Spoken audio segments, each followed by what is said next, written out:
발버둥치다. 박하령 장편소설. 자음과 모음 출판사. 전과 같을 수 없는 후. 밤거리를 걸으면서 난 두 가지 생각을 건너다니며 왕복 달리기를 했는데, 주은이의 이야기가 묘하게 설득력이 있다는 생각이 들기도 하고, 한편으론 자기는 편하게 살면서 내 고통을 들어줄 아량도 없는 싸가지 없는 계집애라는 생각에 야속함이 불쑥불쑥 치밀기도 했다. 그렇지만 그날 밤 잠자리에 들기 직전에 최종적으로 내 마음에 남은 앙금 같은 생각은 단 한 가지뿐이었다. 자존심이 무지하게 상한다는 거다. 주은이의 마지막 대사만 기억에 남아 나를 계속 후려쳤다. 지겨워! 아무리 친한 친구라 해도 나의 흉터는 나만의 흉터로 남을 뿐이란 생각이 들었다. 고통을 나눈다고? 세상에 그런 말은 있지만 실제로 그런 일은 있을 수 없단 결론이 선다. 그 말은 관념만 있을 뿐 실체는 없는 무엇이다. 고통은 고통을 가진 자만의 몫이다. 결국 내 상황이 지겹단 거겠지. 고통을 가져보지 못한 자가 어떻게 고통을 가진 자의 마음을 이해할 수 있겠냔 말이다. 똑같은 증세의 치통을 알아도 사람마다 아픔의 강도는 다 다른 법인데, 하물며 그걸 겪어보지도 못하고 심지어 어려움이라곤 씨알 만큼도 겪어본 적이 없는 주은이야 오죽하랴. 어쩌면 주은이가 그동안 나의 친구였다는 것 자체가 말이 안 되는 일이었다는 결론까지 선다. 그래서 끼리끼리 놀아야 한다는 말이 있는 거구나 생각하며 마음속에서 주은이를 잘라내기 시작했다. 이별의 시작을 알리는 상징적인 말을 소리내어 외치기도 했다. 나 자신에게 각인시키기라도 하겠다는 듯이 말이다. 신주은, 넌 이제 아웃이야. 누군가와 결별을 하겠다는 결심은 처음엔 묘한 쾌감으로 시작한다. 멍게의 알싸한 맛이 입안에 도는 기분이 들기도 하고, 온몸의 핏줄들이 냉동칸에 들어갔다 나온 듯이 싱싱해진 기분이 들기도 한다. 뇌에서는 찰랑찰랑 은박지 접히는 소리가 나고, 차가워진 가슴은 어떤 고통도 다 이겨낼 수 있을 만큼 강인해진 기분이 든다. 복수는 나의 힘이라는 말이 괜히 있는 게 아니다. 하지만 애석하게도 이 모든 증세는 절대 오래가지 않는다. 100% 증오심만 갖게 되는 관계에선 다르겠지만 애증의 관계일 경우엔 쾌감의 감정은 서서히 변질된다. 세상의 모든 처음은 반드시 중간으로 가기 마련이라 중간으로 시간이 흐르면 언제 그랬냐는 듯이 모든 게 후줄근해진다. 쾌감이나 싱싱함, 강인함 등은 다 허세에 불과했다. 주은이를 기억 속에서 잘라내면 낼수록 아프고 힘들고 그리고 비참해졌다. 주은이와 더 이상 시간을 공유하지 못한다는 것에 대한 아픔보다는 마치 내 안에 주은이가 이식되어 있다가 잘려나간 기분이 들었다. 생살이 잘려나갈 때의 통증이 동반되었고 그 뒤엔 내 존재의 일부가 뭉개진 것 같았다. 한쪽 귀퉁이가 무너져 내린 강둑 같은 나 자신을 떠올리며 어쩌면 주은이가 나의 자부심이었는지도 모르겠다는 생각이 들었다. 하지만 난 애써 그 사실을 무시했다. 아무튼 전에는 엄마 아빠로 인해 겪게 된 나의 고통의 내용이 조목조목 아팠는데 이제는 내가 그런 특수한 상황을 가진 아이라는 그 사실이 더 아팠다. 그렇지만 않았더라면 이런 일조차 없었을 테니까. 하지만 내게 항상 결론처럼 남는 생각은 한 가지였다. 지독한 배신감. 상처는 가장 가까운 사람에게 받는 거라고 들었는데 그 말이 정말 맞았다. 가장 친하다고 믿었던 친구가 어떻게 그런 소리를 내게 할 수 있는 건지 자존심이 상해서 미칠 것만 같았다. 그래서 주은이가 죽도록 미워지기 시작했다. 애증이란 건 원래 그런 거니까. 안 좋을 땐 모든 게 더 안 좋아지기 마련인지 주은이와의 일 때문에 부모님에 대한 원망은 배가 되었다. 이 모든 건 엄마 아빠 때문에 시작된 일이니까. 아니, 엄마 아빠뿐 아니라 나를 이 지독한 모멸감 속에 빠뜨린 모든 사람이 다 싫었다. 그리고 모든 사람이란 나를 제외한 이 세상 모두 다인 것 같은 극단적인 기분이 들었다.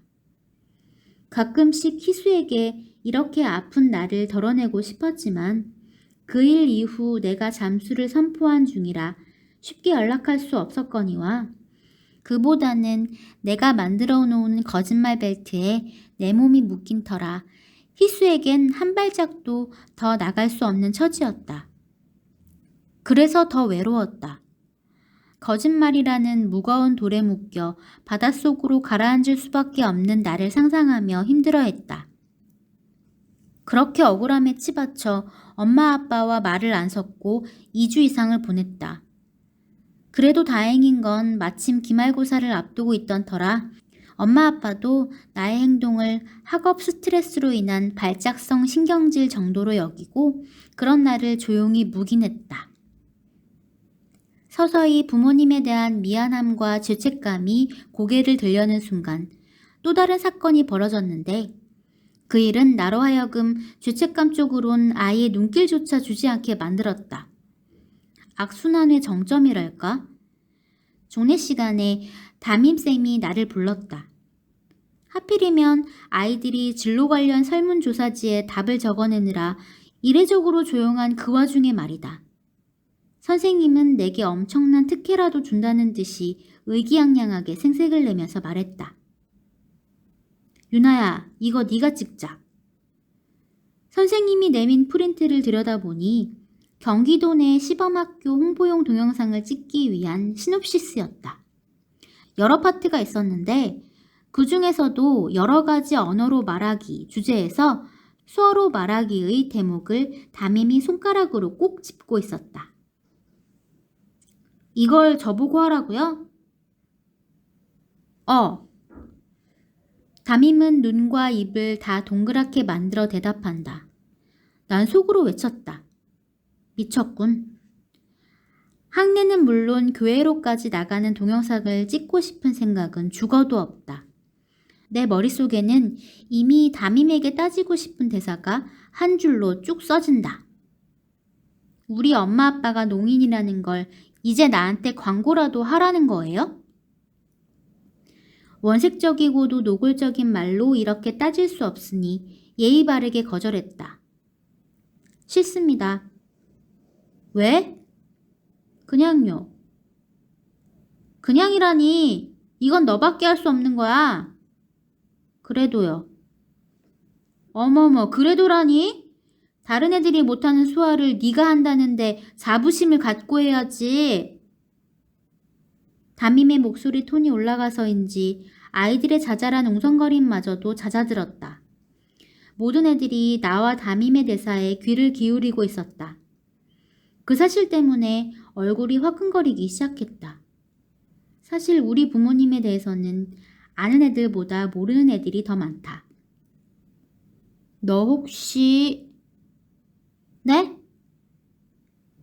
혹시 다음에 나올 뻔했던 말이 뭔지 알 것 같아서 나도 모르게 표정이 일그러진다. 그리곤 이야기가 더 길어지기 전에 들어가야겠다는 생각으로 몸을 휙 돌렸다. 그러자 담임쌤이 톤을 높인다. 서윤아, 내 말 안 끝났는데 뭐 하는 짓이야? 하기 싫습니다. 선택할 자유는 있잖아요? 공손함이 들어있지 않은 말투가 고스란히 담임쌤에게 전해졌나 보다. 담임쌤은 갑자기 얼굴이 불그락 푸르락 하더니만 급기야 정말로 진심으로 안 듣고 싶은 이야기를 너무도 당당하게 목청도 높게 떠들어대기 시작했다.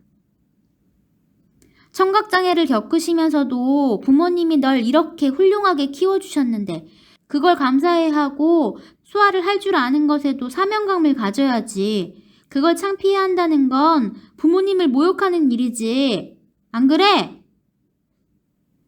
머리끝에서 발끝까지 전신이 화끈거리는 걸 느꼈다. 훌륭하게 키워주셨다니? 우리 학교에 나 같은 애들이 거의 다인데 왜 나만 훌륭하게 컸다는 거지? 설마 진짜 나만 훌륭한 거야? 그건 아니잖아. 결국 장애인의 자식치고는 잘 자랐단 소리 아닌가? 고등학교 교실에서 굳이 저런 식의 초등학교용 대사를 날리는 건 무슨 저희람? 모르는 애들이 더 많은 사실을 굳이 저렇게 까놓고 이야기할 게 뭐냐고. 난 담임이 정말 미웠다. 울고 싶었지만 자존심상 차마 울 수는 없고, 그렇다고 아무렇지도 않은 척도 할 수 없어 어정쩡한 표정을 짓고 서 있었다.